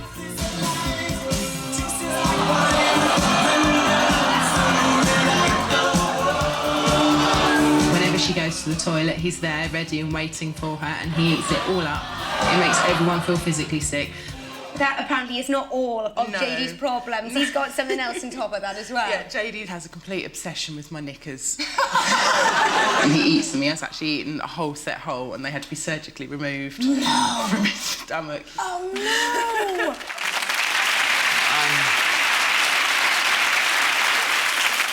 Who's been your favourite? Oh, I think Columbo, this little pug. Oh, he's like a beige-coloured pug called Columbo. Oh, look at him, look at that face. Oh, his problem is that he's got wind, but most dogs do, don't they? They do. I mean, I wouldn't mind. And you're talking to me like you do to the animals. Okay, I'm not a pug. That's a pug, I'm Alan Carr. He's adorable. Now, you've got a Jack Russell called Daisy. Yes, I have. Does she have a pet shame? Yes, she does. She likes to hump. And she's a female, so I think she's a lesbian, because she's pretty butch anyway.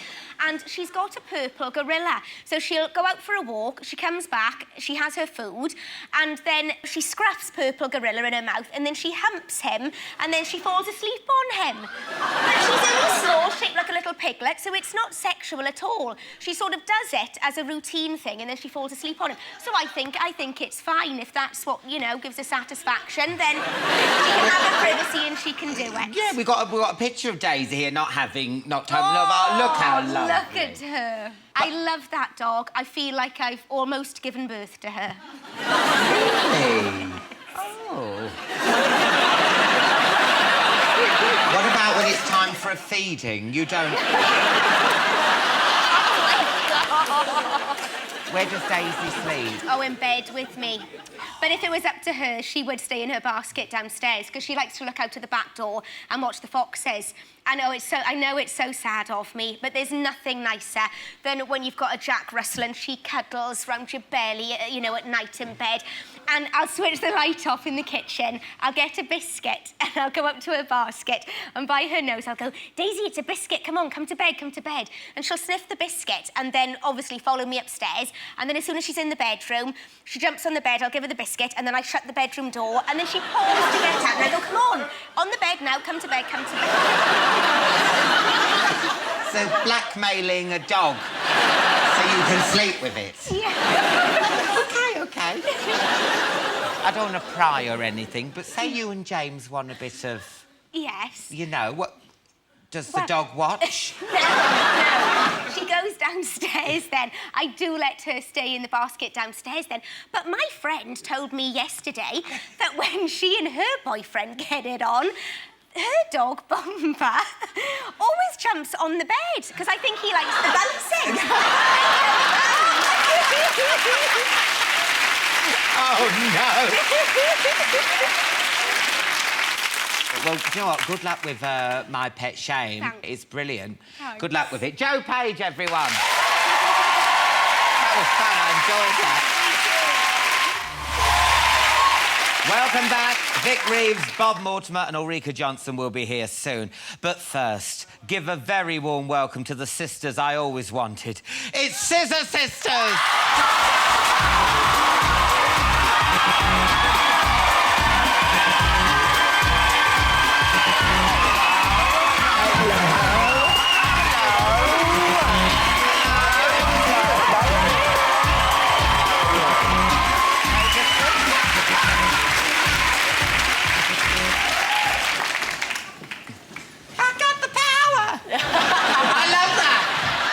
Let's have a drink. Let's! Yeah. Ooh, is that Pimm's? Yeah, well, there's Pimm's and a mojito. I need some Pimm's. You have some mojito. Pimm's, love.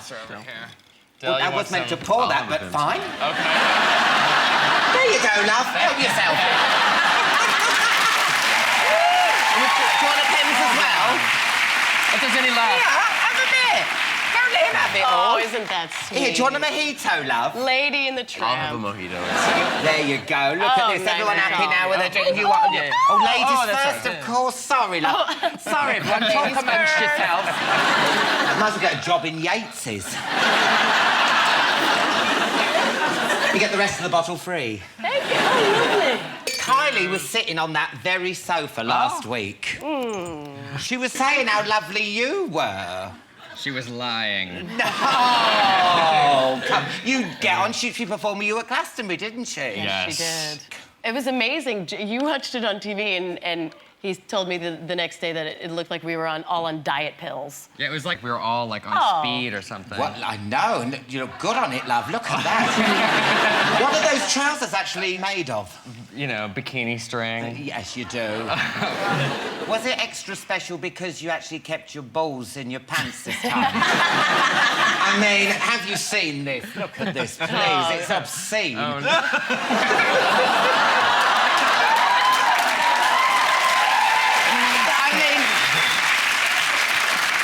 Well, we should explain, maybe, we played in Paris a few weeks ago. That's it. Yeah, we played in Paris. Well, no. And it was a hot day. It was a really hot day. It's hot in here, but I don't get any balls out. It was 40 degrees on stage, literally. The moment we walked out, I was wearing gloves, and I felt like my hands were on fire, so I just started pulling off my clothes. About halfway through, I had to leave the stage. I was just like laying on the side of the stage with like ice water towels. It was dangerously hot. It was dangerously hot. I played the tambourine. It was like I was playing it underwater. It was just like, But the audience was amazing. They all started pulling off their clothes, and like I got down to my underwear, and you know we were going, and then but I had a thong underneath, so I thought like, oh, I'll just pull off my underwear at the end because I'm still wearing something. You know. Yeah. And I was halfway through the last song and I realized my nuts were hanging out. I felt like a breeze, and then I was like, oh. Because I think that's how they should do the bonus ball on the National Lottery. The machine we're using is Guinevere, and the balls are Jake Shears. Dale, you weren't wearing those trousers, were you, on stage? What material is that made of? Oh, they're rubber. Rubber? You couldn't have worn them. You would have had cystitis or something. I would have. No, if I kicked my leg up right now, there'd be a bunch of nutsack sweat flying across the stage. What a show to start in 3D. Like Avatar. Now, I hear congratulations, Ronaldo. You got married! You got married! Can I see your wedding ring? $18, St. Mark's Place. Give over, love. Yeah. Oh. Sterling silver. Oh, my God, you couldn't even send that off for cash for gold. No. But it's not about jewelry for me, you know? Obviously not. Well, I like the finer plastics and those like that. But no, we actually, Seth, my husband, and I have been together for 7 years, and it was really kind of the thing where we just woke up one day and decided to do it, and we went down to City Hall in New York, and we figured, oh gosh, we're gonna need some rings, I think, in this ceremony thing. So we just went and found some cheapies. We'll get some real ones made eventually, but. Any idea? Has she got like a wedding list made up? No. I think I'll probably have my registry at like Sky Mall or something like that. Anna's not the kind of person you buy a blender for, really, though. No. I can't really see you in the queue for Argos buying a toaster cake, to be honest. Be surprised. Nutsack hanging out. Yeah. That reminds me, I must buy a swing ball. Now, Jake, you've been with your boyfriend for 6 years. And is it true you proposed on the first date? We were at Glastonbury, actually, 6 years ago. God, I've got to get to Glastonbury. What's going on there? Oh, it's weird. It's magical. No, it was our first date. We'd sort of, hooked up once before, but it was kind of our first date was at Glasgow, and the band was playing, and we went out all night after our show, and we're just having a really good time. Yes. And I asked him if he'd marry me, and he said yes. I think you should have a big gay wedding like Elton and David Furnish. God, we couldn't afford, Yeah. How could we ever afford it? That would take all the profit from this album. Yeah. But you went to a stag do, didn't you? Oh yeah. My balls fell out there as well. Never. Oh my God, what's happening with your balls?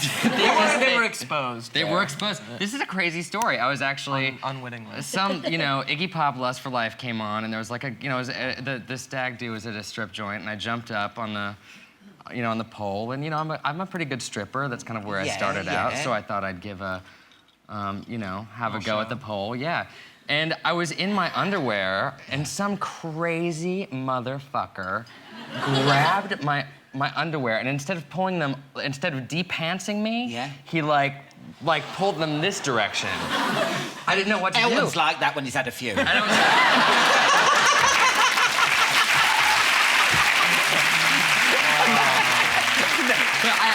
So when I had to lift, I didn't know what to do because it was literally the underwear wasn't ripping off. No. So I grabbed the pole and just lifted my ass up and just let them go off. And then I had this realization that I was standing in front of an entire party, completely naked all of a sudden.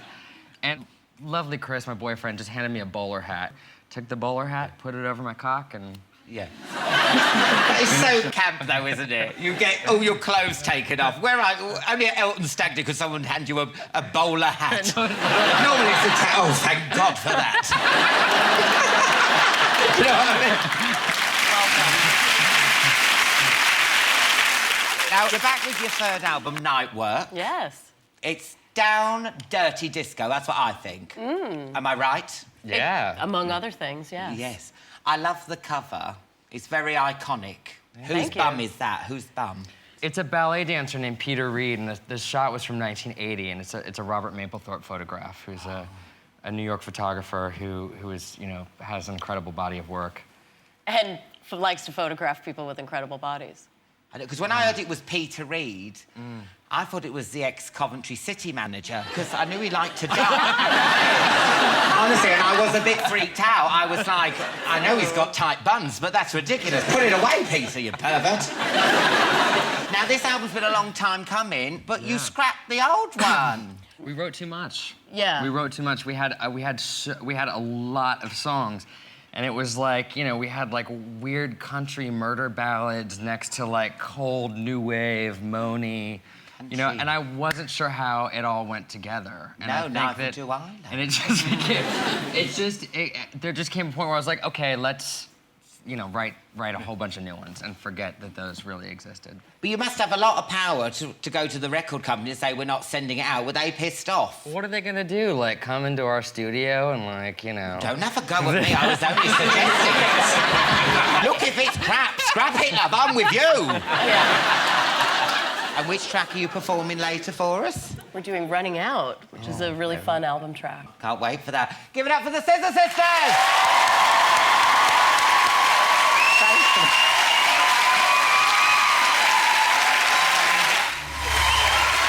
Welcome back, Scissor Sisters. We'll be performing soon. First, though, what do you get if you cross two Northerners with a Swede? Vic Reeves, Bob Mortimer and Ulrika Johnson, of course.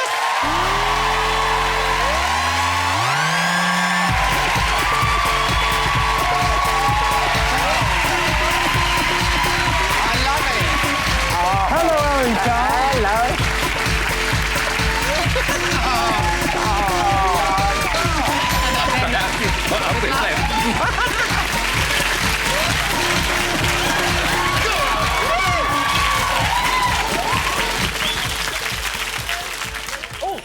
Did you hear my flesh? Ulrika, very dry. what's happened? What's your flesh is what? Ulrika's flesh just snapped. No, I went up like that and the bits... Yes, I heard it again. Tell me that's your underwear and nothing else. It did it again, didn't it? Yeah, what is flapping down there? I think she's left something up there. What is making that flapping sound? The fat on the inside of it. Ulrika, that's not helping. What? Anyway, shall we start this interview? Yes. Carry on. The show was off for 6 years, and now you've come back. There must be a bit of, like, towards the BBC, told you so. No, well, it was never taken off, really, Alan. We went and did something else with a show called Catterick and some other things, Randa Knotkirk and so on. And then we came back on an anniversary, 15th anniversary, and it went down all right. So, yeah. There was never... No, in answer to your question, no, it doesn't feel like up yours, BBC. Oh, that's nice. Let's take a look at a clip from next week's show. Shall we? This is really funny. Good evening, ladies and gentlemen, and welcome to the animated children's show that... Oh, Vic.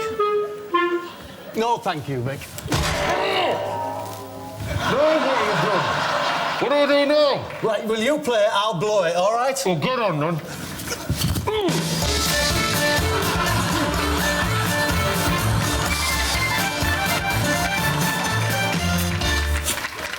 Beautiful.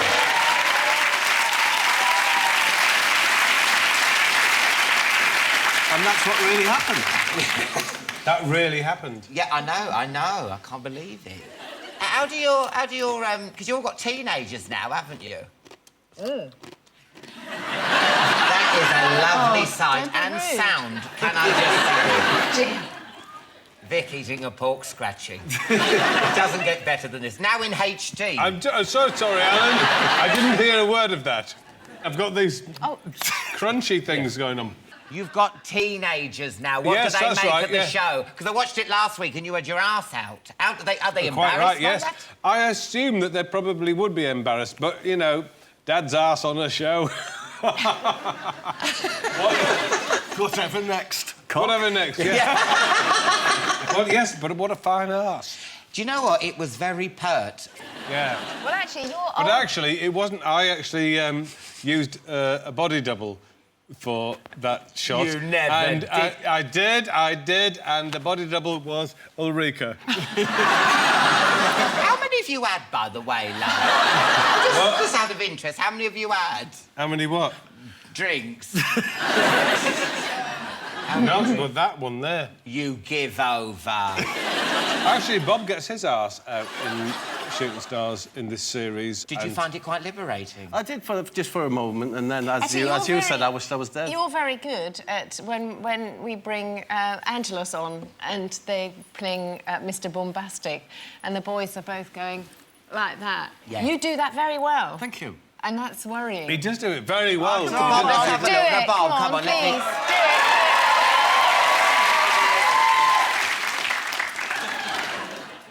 Go on, What do I do? move it when you do. Yeah. It's not good, Alan. So that's what it... Ulrika, come on, it's like Arse Idol. Come on, get up, let's have a look. Oh, I can't do it. You can. I've got. very demure. I can feel my bits flapping. But when You Bob never does know it, what will drop out. when Bob does it, he means it. He really means it. Yeah. And that's one of the things that he learnt in the circus. Really? Yeah, with the monkeys. The monkeys. Do you know what it's like talking to you? It's like, you know when you meet, like, a foreign tourist and they've got a friend, you're just talking gibberish, and then he goes, what he meant to say was, do you know the way to Leicester Square? And that's what it's like. You're talking, I'm just looking at him going, what's he saying? How do you cope with all this abuse? Because he's always mentioning your incontinence and everything. I know, it's an age thing, I think. But actually, because it's very funny... I always ask you beforehand, don't I, Ulrika? Yeah, sometimes you do. Yeah, I mainly do.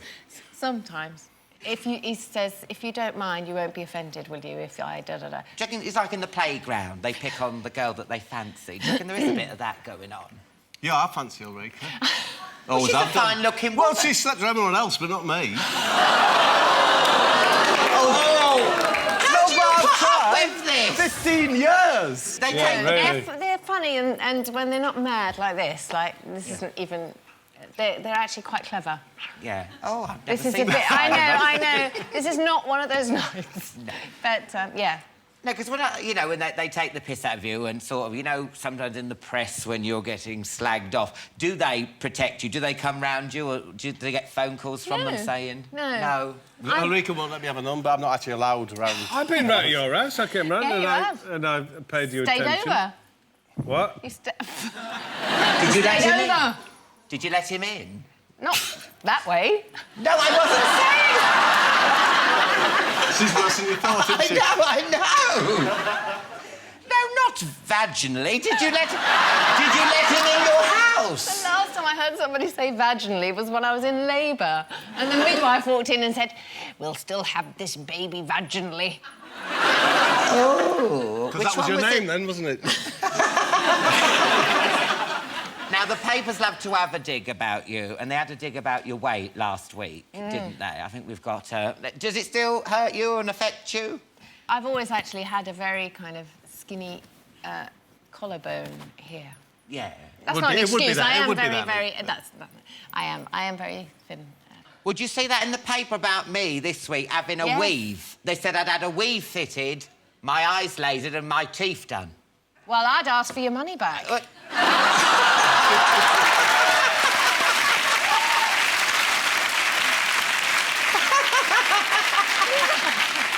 You would never know that was a wig, would you? No, you wouldn't. No. Because I'm like Bobby Charlton. Bobby Charlton underneath. No, that's been... Oh, look, that... That's a bad wig. That is a bad weave. I wouldn't have paid for that. Yeah, well, I paid. What can you do? He's given up now. We used to spray on, didn't you? I still spray it on. You know, Wolf on Gladiators had to have his spray of Maine, I think it was called. You could actually do an ad for them, couldn't you? No. Ulrika, I've got to ask. What was it like having sex with a gladiator? I did OK, thanks. Yeah. I did OK. Did that little Scottish man come in and say, contenders ready?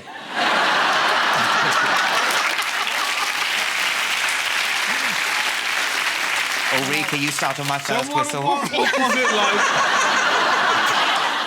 Well, Bob, Eureka, it's been lovely. Eureka.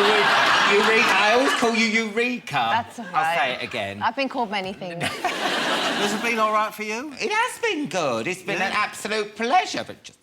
And no, it's been lovely. It's been absolutely absolutely great. Thank you so much for coming on. Well, thanks for having us. Thank you so much. Vic, love Bob, them. and Eureka, give it up Thank for them.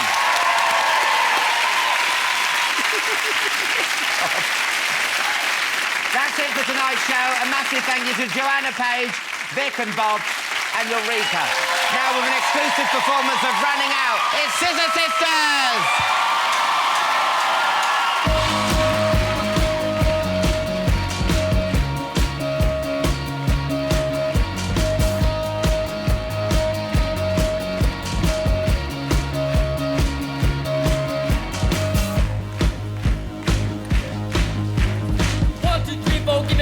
I think we're going down.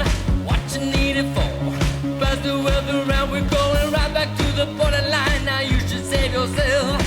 I'm on my own, no use to no one else. Cause every time I think I'm fine, you keep on dreaming of 100 different ways to cause hysteria. Am I insane? Am I blind? I just can't seem to trust. Too many regulations coming back at you. Running out of money, of love, of luck. We're running out of language, of fame, of bread. We're running out.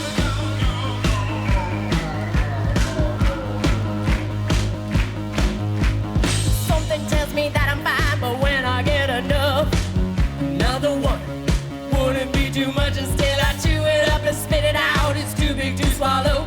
I got enough for everyone, so here we go.